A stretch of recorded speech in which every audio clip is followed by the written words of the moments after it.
Buenas noches, feliz sábado. Mi nombre es Patricio Castro, predicador cristiano, y quiero compartir con ustedes en esta noche una reflexión que nos hará meditar en la palabra del Señor. Le invito a abrir sus Biblias en el capítulo 25 de Mateo. Versículo 14 en adelante nos habla de la parábola de los talentos. Cuenta la historia que un señor dio talentos a sus siervos. Al primero le dio 5 talentos, al segundo le dio 2 talentos y al tercero le dio 1 talento. Con el tiempo este señor se fue de viaje y cuando volvió les llamó a uno de sus siervos al que le había dado 5 y este le dio 5 más. Al que le había dado 2 le dijo: Señor, me diste 2, aquí hay 2 más.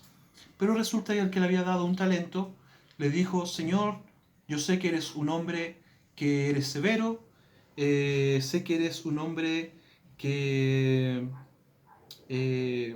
ciegas donde no sembraste, dice la palabra del Señor, y que recoges donde no esparces. El versículo 27 de este libro nos indica que el Señor se enojó. Mientras que a los otros siervos Él le había dado una palabra de bendición, le había dicho: bien, buen siervo fiel, sobre poco has sido fiel y sobre mucho te pondré. Pero en este caso puntual, a este siervo le reprendió y le dijo duras palabras. Le dijo, versículo 26, siervo malo y negligente. ¿Sabías que ciego donde no sembré y que recojo donde no esparcí? ¿Por qué no entregaste mi dinero a los banqueros para que así yo hubiera retirado el interés que me correspondía? Y este siervo le dice que no lo hizo. ¿Por qué no lo hizo? Porque dice que tuvo miedo.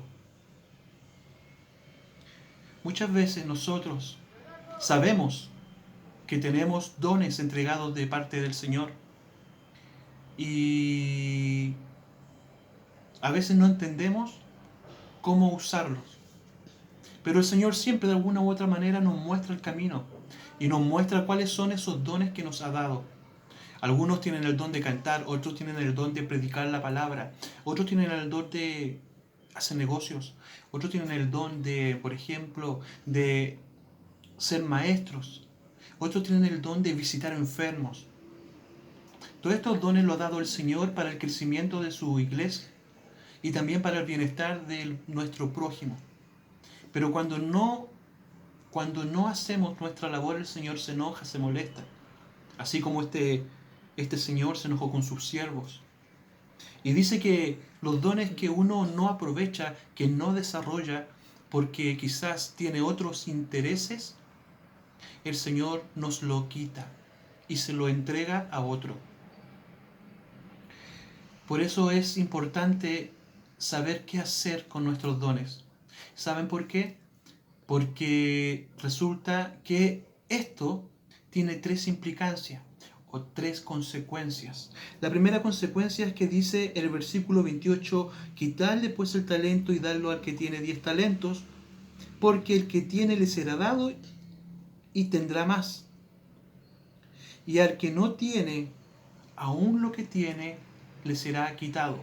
Esto quiere decir que si yo, el Señor, me quita mis talentos, me quitan mis dones, aún hay algo que el Señor todavía me puede quitar, que es algo que viene conmigo y que se desarrolla conmigo, que puede ser la salud, puede ser la inteligencia, puede ser la capacidad para hacer negocios, puede ser el trabajo, etcétera.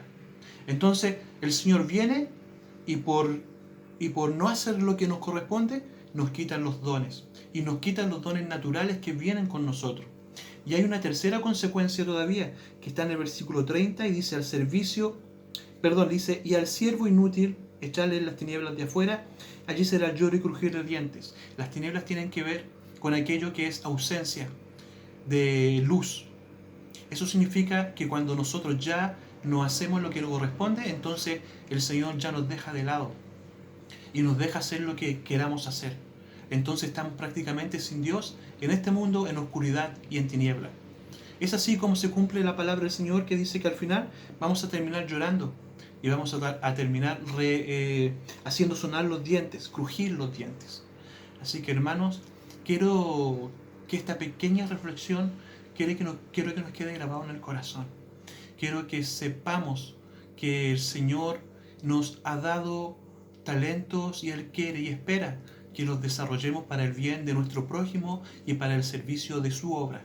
Si no lo hacemos, hay unas consecuencias que nos esperan y que van a llegar sí o sí porque ya están escritas en la palabra de Dios. Así que hermanos, vamos a hacer una oración y vamos a meditar en esta palabra para que el Señor nos haga recapacitar y nos haga entender, dándonos la capacidad de poder cambiar esta situación con su ayuda y poder ser realmente siervos fieles que le sirvan a Él en la proclamación de su palabra y del Evangelio de nuestro Señor Jesucristo. Padre que estás en los cielos, Padre eterno, te damos gracias por esta palabra y te rogamos, Señor, que tú nos guardes y nos dirijas. Ayúdanos, Señor, a reconocer que somos siervos infieles muchas veces, que por pereza o por miedo incluso, como tuvo, Señor, este siervo que su Señor le llamó siervo malo, siervo infiel, por muchas veces por miedo, pereza o por cualquier otro motivo, no hacemos las cosas que corresponden y que tú quieres que hagamos. Señor, toca nuestros corazones, toca nuestras mentes y danos capacidades para poder llevar adelante esa obra. En el nombre de tu Hijo Jesucristo, Padre Santo, porque no queremos encontrarnos con aquel día en que el Señor, nuestro Señor, venga y nos pida cuentas y veamos, nos encontramos que no hemos hecho nada con esos dones. Gracias te doy por tu palabra. Guárdanos y cuídanos. Bendícenos, Señor, porque hoy más que nunca necesitamos tu dirección y tu protección. En el nombre de Jesús. Amén.